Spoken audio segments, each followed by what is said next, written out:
अस्सलाम वालेकुम, नमस्कार, सत श्री अकाल एंड गुड इवनिंग। मैं हूं आरज़ू काज़मी और आप देख रहे हैं पॉइंट ऑफ व्यू। हमें जी इंडिया से आज जॉइन किया है विक्रम सिंह साहब ने, जो कि एक्स डीजी यूपी पुलिस हैं। बहुत शुक्रिया सर कि आज आपने जॉइन किया। Thank you so much. हमेशा सर आपसे बात करके बहुत अच्छा लगता है और बहुत कुछ सीखने को मिलता है। इसके लिए बहुत शुक्रिया कि आपने टाइम निकाला और आपने आज जॉइन किया है। सर हम आज बात करेंगे, एक मर्डर केस हुआ है इंडिया में। और अगर मैं नाम ठीक से ले पा रही हूँ तो किशन भारद्वाज नाम है। और ये सर, लेकिन क्या हुआ है, इस तरह की चीज जो है इंडिया में देखने को मिल रही है। बड़ा अफसोस हुआ, बहुत अफसोसनाक चीज है। लेकिन ये बात है, लेकिन क्यों आपके ख्याल से ये क्या केस है? हमारे हमें जो लोग देख रहे हैं वो ये जानना चाहेंगे, क्योंकि पाकिस्तान में कुछ लोगों को शायद ना मालूम हो। लेकिन अगर आप हमें थोड़ा सा गाइड करेंगे कि ये क्यों हुआ, कैसे, और उसके बाद इस तरह की चीजों को रोकने के लिए क्या किया जाएगा। जी आरजू साहिबा, बड़ी मेहरबानी, नमस्कार, आदाब कि आपने खिदमत का मौका दिया। सीखने वाला तो मैं हूं और बहुत कुछ सीख के जाता हूं। ऐसा कोई मौका नहीं होगा जब आपसे मैं कुछ सीख करके न गया हूं। बहुत शुक्रिया बहरहाल, सर आप। पहली चीज जी। ये है कि जी फरमाएं। जी, जी सर। नहीं सर, आपसे ही हमें सीखने को मिलेगा। मैं आपसे यही कहना चाहूँगी कि ये चीज़ सर, लेकिन आप हमें बताइएगा कि क्यों हो रहा है? क्योंकि कुछ दिनों से हम ये भी देख रहे हैं कि रिलीजियस इंटॉलरेंस जो है, पाकिस्तान की तरह भारत में भी बढ़ती चली जा रही है। आरजू साहिबा, आपको बहुत बहुत मुबारक कि आपने ऐसे बहुत जलते हुए सवाल के ऊपर आपने प्रोग्राम रखा है जिस पे हम सब की जहन साजी होना ज़रूरी है। और इसके ऊपर अमूमन लोग तस्करा भी नहीं करते, चर्चा तो बहुत दूर की चीज़ है। बहरहाल, ये चीज़ आपने बिल्कुल सही कहा, बहुत ही अफसोसनाक है। गलती किसी से भी हो सकती है, लेकिन हमारे देश में कानून है और कानून के हिसाब से हम चलते हैं। हम न मनुस्मृति से चलते हैं और न हम शरीयत से चलते हैं। हम चलते हैं इंडिया के कॉन्स्टिट्यूशन और लॉ के हिसाब से। बहरहाल, इसके ऊपर मैं अगर किस्सा बताऊं तो 6 जनवरी को इसी साल इस लड़के ने फेसबुक पे एक पोस्ट किया जो कि ऑब्जेक्शनेबल था और जो कि इंसल्टिंग था इस्लाम को लेकर के। इसके ऊपर पुलिस में मुकदमा भी लिखा गया और समझौता थाने में हो गया।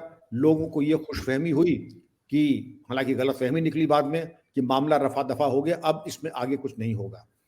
बहरहाल, आपने जैसा कहा कि हमारे मुल्क में भी ऐसे लोग हैं जो कि इंतहा पसंद हैं, और इसमें मौलाना अय्यूब और 2 लड़के आए और इन्होंने इसको शिकार बनाया। और जनवरी के महीने में ही गालिबन 26 से 27 को 2 लड़के मोटरसाइकिल पे आए और इनके ऊपर गोली धनाधन मार के इसका कत्ल कर दिया। मामला गुजरात पुलिस ने देखा, गुजरात का मामला था, फिर एटीएस पे मामला गया। 2 लड़के शब्बीर और इम्तियाज गिरफ्तार हुए। जब तफ्तीश हुई और गहराई से पूछताछ की गई तो ये पता चला कि शब्बीर को मुतासिर किया था एक मौलाना उमर है दिल्ली के, उन्होंने उनकी स्पीचेस वगैरह सुनता था। मौलाना अय्यूब एक और मौलाना है जो कि अहमदाबाद में रहते हैं। इन्होंने इन दोनों को, शब्बीर को और इम्तियाज को, हथियार मुहैया कराए और इनकी इस तरीके से इनकी सरपरस्ती की, कैसे तुम जाओ, देखो, टारगेट करो, और इस लड़के का कत्ल करा दिया। अब अगर इसके पीछे हम जाएं, क्योंकि वो ज़रूरी है कि आखिर ऐसी क्या वजह थी जिसकी वजह से इन्होंने ये कदम उठाया। ये मालूम पड़ा कि मौलाना उस्मानी साहब जो दिल्ली के हैं, ये, इनका पूरा नाम है मौलाना कमर गनी उस्मानी, और ये तहरीक फरोग इस्लाम के सदर भी रहे हैं, और पिछले साल त्रिपुरा में जो दंगे हुए थे उस सिलसिले में गिरफ्तार भी हुए थे। ये मौलाना उमर के टच में थे और इनका ये कहना था कि जो कोई भी इस्लाम के खिलाफ अगर कुछ बोलेगा तो शरीयत के मुताबिक जो सज़ा होनी चाहिए, जैसे लोग बताते हैं कि कुरान पाक में भी 11 जगह तस्करा दिया हुआ है, हम लोग उस पर न जाएं। फिलहाल इसको देखें कि हम लोग आज 21वीं सदी में रह रहे हैं। 21वीं सदी के मुताबिक हमको अपने आप को ढालना है, न कि जो कि आज से सैकड़ों साल पहले कोई चीज़ बताई गई थी। बहरहाल, पाकिस्तान में भी कानून है, हिंदुस्तान में भी कानून है, और हिंदुस्तान के कानून में ये कार्रवाई पूरी हो चुकी थी। 6 जनवरी के वाक़ये के बाद पुलिस ने मुकदमा लिखा, समझौता कराया और कार्रवाई की। बहरहाल जब इसमें तीन आप देखें तो इसकी 3 टिकड़ी हैं। एक तो ये लड़का है किशन जो मारा गया, फिर इसके कातिल जिनके मैंने नाम लिए इम्तियाज़ और शब्बीर, और तीसरा ये था कि ये 2 लोग जो थे मौलाना उमर और मौलाना अय्यूब, इन दोनों की सरपरस्ती और इन दोनों की ज़हन, जिसको हम रेडिकलाइजेशन कहते हैं, जिसको हम कहते हैं ज़हन साज़ी जो इन्होंने की है, इन लड़कों को मोटिवेट किया, शब्बीर को ख़ास तौर पे, कि इसका कत्ल ही होना है, कि जो आदमी इस तरीके की आवाज़ उठाता है उसकी एक ही सज़ा है, वो है सज़ाए मौत।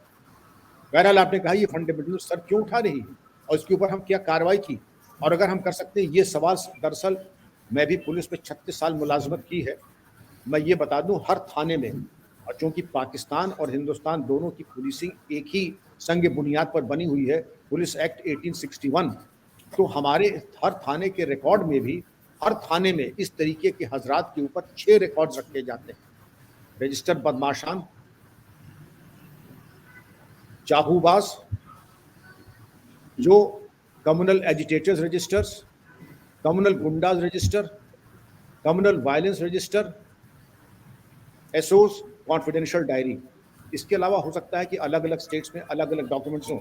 बहरहाल ये पूरा ताना बाना आरजू साहिबा इसलिए बुना जाता है कि कहीं पर भी किसी के मन में कोई फितूर या कोई इस तरीके का वलवला आता है, तो जैसे कहा है, हम लोग जब तालिब इल्म थे तो उस्ताद ये बताते थे कि ये जब कभी आता तो जैसे सिगरेट को बुझाया जाता पैर से रगड़ करके, उस तरीके से इनके इरादों को नेस्तनाबूद कर दिया जाता। उसके बावजूद भी अगर इनकी निगरानी पे हम कामयाब न हुए, इनकी नज़रबंदी में हम कामयाब न हुए, उसके बाद भी इनके अंदर शहादत का अगर जज्बा है, तो इनको फिर हम लोग 2-3 एक्ट्स ऐसे थे कि बिना किसी पूछे जाचे, नेशनल सिक्योरिटी एक्ट, आज के दौर में यूएपी इस तरीके के एक्ट्स हैं, इसमें हम नज़रबंद करके जेल भेज देते थे और ये जेल में ही रहते थे, इनके सारे हौसले खत्म हो जाते थे। और ये भी मैंने देखा था कि ऐसी कार्रवाई पुलिस करती थी कि इनका जो नमाज जनाजा या जो अंतिम संस्कार होना था जेल की सलाह के पीछे होता, फिर ये बाहर नहीं आते थे। ऐसी 10 साल में 15 साल में जब 1-2 सजाएं मिल जाती थी आरजू साहिबा,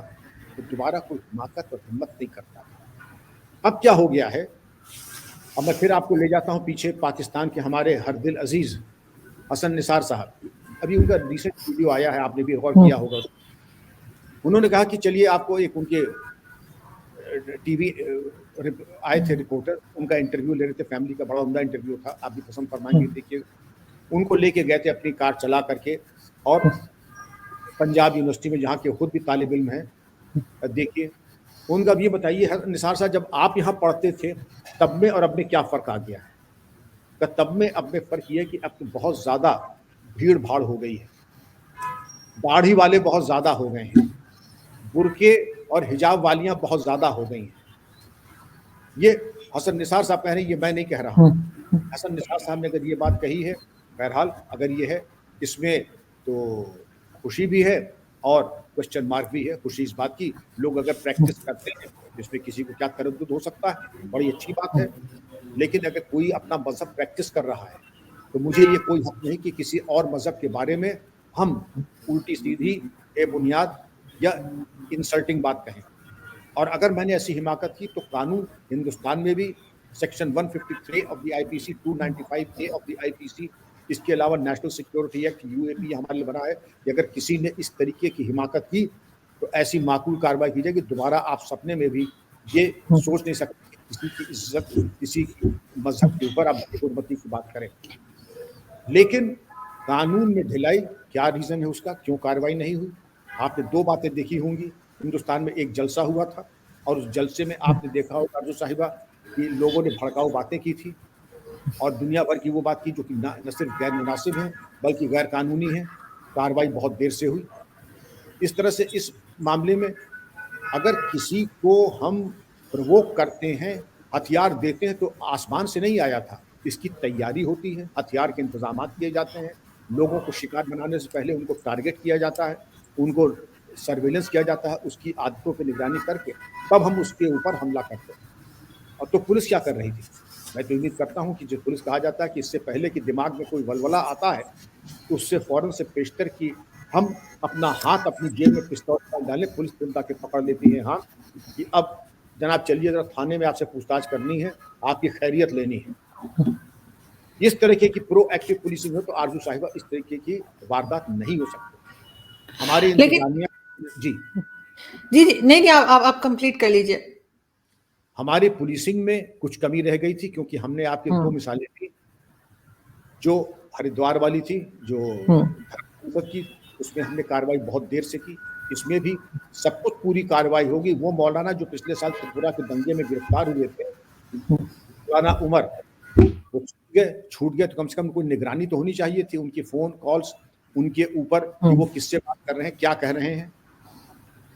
दूसरी तरफ मौलाना अय्यूब ने हथियार मुहैया कराए शब्बीर को, हथियार कहाँ से आए, कैसे आ गए? गुजरात तो वैसे भी बड़ा सेंसिटिव स्टेट है। तो इन 2-3 चीज़ों के बारे में ये हम लोगों को सोचना होगा और वही सूरत आलम पाकिस्तान में भी है कि दहशतगर्दी और जो इंतहा पसंद लोग हैं, उनका बोलबाला बढ़ता चला जा रहा है, जो कि फ़िक्रमंद करेगा आपको, हमें और हर ठीक और सही सोच वाले को। नहीं, आप बिल्कुल ठीक कह रहे हैं सर, लेकिन ये चीज़ पाकिस्तान में भी बहुत दिनों से, बहुत टाइम से जो है बढ़ती चली जा रही है, और यही देखकर मैं भी बहुत परेशान और हैरान हुई थी कि इंडिया में अगर इस तरह से हो रहा है तो फिर बहुत पहले शुरू से ही जो है बहुत सख्ती के साथ इस चीज़ को हैंडल करना पड़ेगा, वरना पाकिस्तान का हाल आपके सामने है। लेकिन एक चीज और जो मैं यहाँ कहना चाहूंगी कि बहुत से हमारे इंडियन दोस्त हैं, उन्होंने भी शेयर किया कि कुछ दिन पहले जो है, या कुछ टाइम पहले जो है, कोई मुस्लिम एक्टर थे, स्टेज एक्टर, उन्होंने जो है कोई बदतमीजी की थी हिंदू देवी देवताओं को लेकर, तो उसका बायकॉट कर दिया गया। मतलब उसके अब कोई शोज नहीं देखता, कोई बुलाता नहीं है, और इस तरह की बात है। जबकि अगर किसी ने मुस्लिम्स के बारे में कुछ कह दिया है तो इस तरह का हम जो है जैसे कहना चाहिए किसी की जान लेते हुए देखते हैं। तो ये एक रवैया जो है ये पाकिस्तान में तो है ही, लेकिन हिंदुस्तान में होता है, ये देख के मुझे काफी हैरत है, क्योंकि मेजॉरिटी जो है वो माइनॉरिटी से दब रही है, कि डर रही है। साथ ही एक वीडियो जो है वो भी काफी वायरल है आजकल सोशल मीडिया पे, जो कि हिंदुस्तान की है और मेरे ख्याल है बंगाल की है, if I am not wrong, और उसमें भी एक ग्रुप सा है मुस्लिम्स का, और वो कह रहे हैं कि जी वही जो यहाँ नारे लगाए जाते हैं कि गुस्ताख रसूल की सजा सर तन से जुदा, वो नारे हिंदुस्तान में लगाए जा रहे हैं। आपके ख्याल से ये क्या हो रहा है, और ये मुस्लिम्स इस तरह का बिहेव क्यों कर रहे हैं? और सबसे बड़ी बात ये कि इस चीज को फौरन ही रोकना होगा हिंदुस्तान को। ऐसा नहीं हो सकता कि एक केस हुआ और जैसे हमारे यहाँ होता है, माइनॉरिटी को किसी का कुछ हो गया, उसके बाद केस फाइल चली जाती है, बंद हो जाती है और कोई पूछता नहीं है। तो आपके ख्याल से यहाँ पे क्या जो नई जनरेशन है, चाहे किसी भी रिलीजन की हो, उनको बताना पड़ेगा कि जी आप रिलीजन के मामले में एक दूसरे पे ना बोलें, और साथ ही साथ जो है सोशल मीडिया को भी थोड़ा सा क्या कंट्रोल करना पड़ेगा। और ये जो पूरा मजमा निकल रहा था मेरे ख्याल है बंगाल का, बंगाल, अगर वेस्ट मुझे बंगाल। वो वीडियो मिल जाए तो एक सेकंड आप मुझे देंगे, अगर मैं आपको वो दिखा पाऊँ, जी, एक बेशक, मिनट। बेशक। जी, जी। नबी के हम गुलाम हैं। गुस्ताखी नबी की एक सजा, करतन से जुदा, करतन से जुदा। गुस्ताखी नबी की एक सजा, करतन से जुदा, करतन से जुदा। गुस्ताखी नबी। ये सर वीडियो मैंने देखी, और ये इंडिया की है, और बड़ा एक कहना चाहिए खौफनाक नक्शा बता रही है, और ये आगे काफी ये चीज तबाही ला सकती है अगर इसको रोका ना गया। आपने बजा फरमाया और आपकी फ़िक्र पे हमें नाज़ है कि आप सही चीज़ के ऊपर फ़िक्रमंद हैं और मायूस भी हैं। ये सही आपने कहा है कि जिस जगह आइन और कानून है, तो कानून और आइन के हिसाब से होगा, मनमाने तरीके से अपने लिए हम पॉलिटिकल सीट तैयार करें, ये किसी को हक और इजाज़त नहीं दी जा सकती। वो कहीं पर भी हो। आपने बजा फरमाया और आपकी फ़िक्र बिल्कुल जायज़ है। तो इसके लिए आपको मुबारकबाद और कांग्रेचुलेशंस। लेकिन आरज़ू साहिबा मैं ये बता दूँ, ये जहाँ कहीं होता है, ऐसा नहीं कि मेरे दौर में ये सब चीज़ें नहीं होती थी। मेरे दौर में भी एक हज़रत ने कहा था कि फ्रांस की जो मैगज़ीन है और चार्ली हेब्डो, जब उनका तज़किरा शुरू हुआ था हुज़ूर के बारे में, तो उन्होंने कहा था कि मैं 50 लाख इनाम दूँगा अगर उसका कोई गर्दन कलम कर देगा। वो पहुँचे हुए थे, पॉलिटिकल लीडर भी थे, तो उनको बुला करके बस एक मशवरा दिया गया। तो मशवरा देने के बाद ही उनकी हालत ऐसी हुई जो आपके शो में मौलाना की आपने की थी, वही हालत उन नेताजी की हो गई कि वो उनके साहब आज के बाद मैं ऐसी गुस्ताखी नहीं करूँगा। पता नहीं ज़ईफ़ी का आलम है, जिस वजह से मेरे मुँह से वो अल्फाज निकल गए जो निकलने नहीं चाहते थे।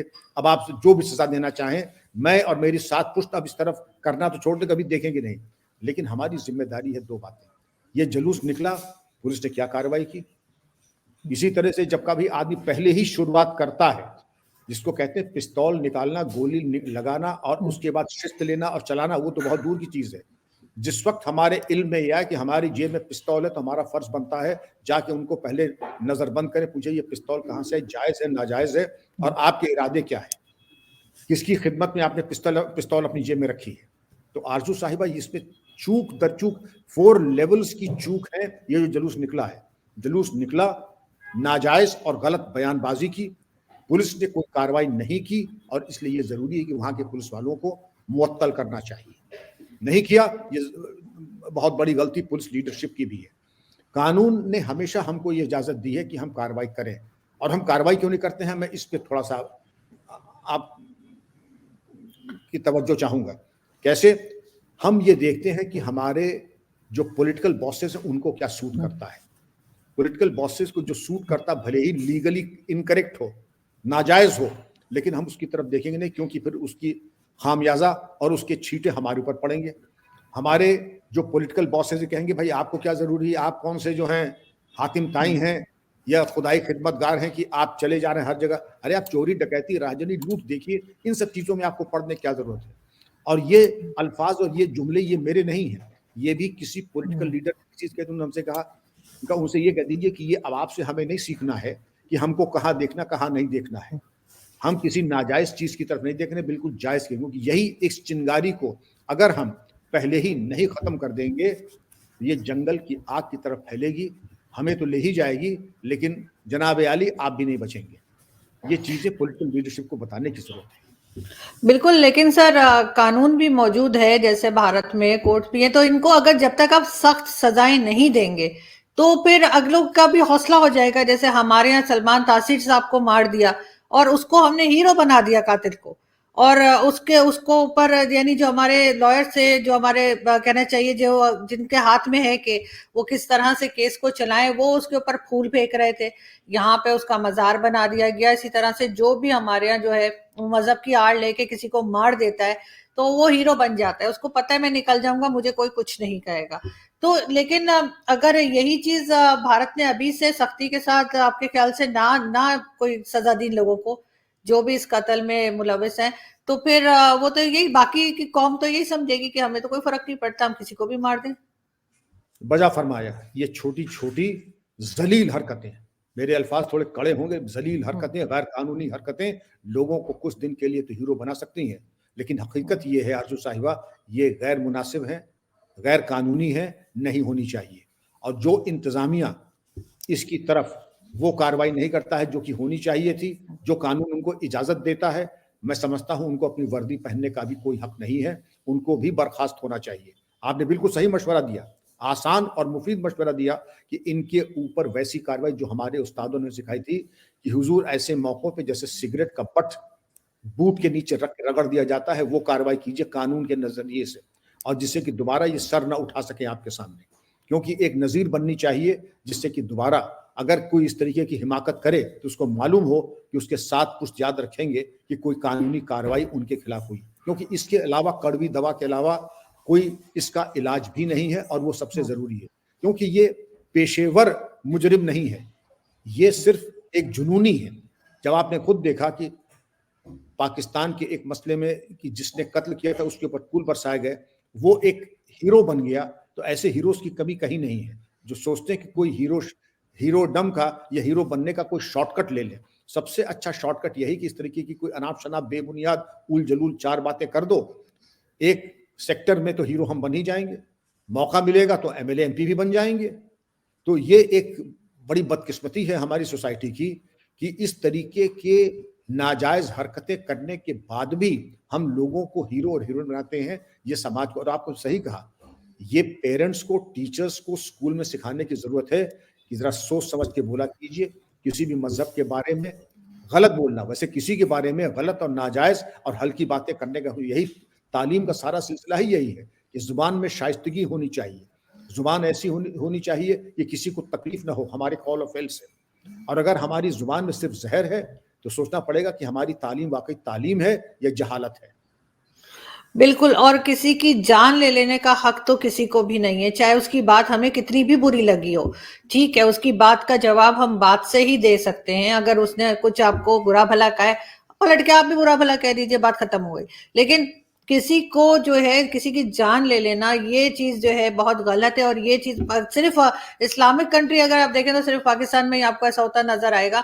शायद ही कोई और इस्लामिक कंट्री ऐसी हो जहां पे जो है ये ब्लास्फेमी लॉ और इस तरह की बातों के ऊपर लोगों को कत्ल किया जाता हो। लेकिन अब ये चीज, ये पहला वाकया है जो हमने देखा भारत में, और हम उम्मीद करते हैं कि इसके ऊपर जो है आपका कानून, आपकी पुलिस जो है वो एक्शन लेगी और इस चीज को यहीं पे खत्म, ये पहला और आखिरी केस होना चाहिए। वरना जिस तरह से ये बढ़ता जाएगा, क्योंकि लोग कहते हैं ना कि खराबी को बड़ी जल्दी पिक करते हैं और अच्छाई को बहुत थोड़े लोग होते हैं। तो इसलिए इस चीज पे मैं यही चाहूंगी कि एक अच्छे पड़ोसी के तौर पे कि ये चीज भारत में ना बढ़े और वो प्रॉब्लम देखने को ना मिले जो पाकिस्तान में हम देखते हैं। बहुत शुक्रिया सर कि आपने आज ज्वाइन किया। Thank you so much. बहुत बहुत शुक्रिया, आपकी बातें बड़ी मुबारक है, इसीलिए आपको सब फरिश्ते का दर्जा देते हैं। Thank you very much. नमस्ते। सर, आदाब सर। जी।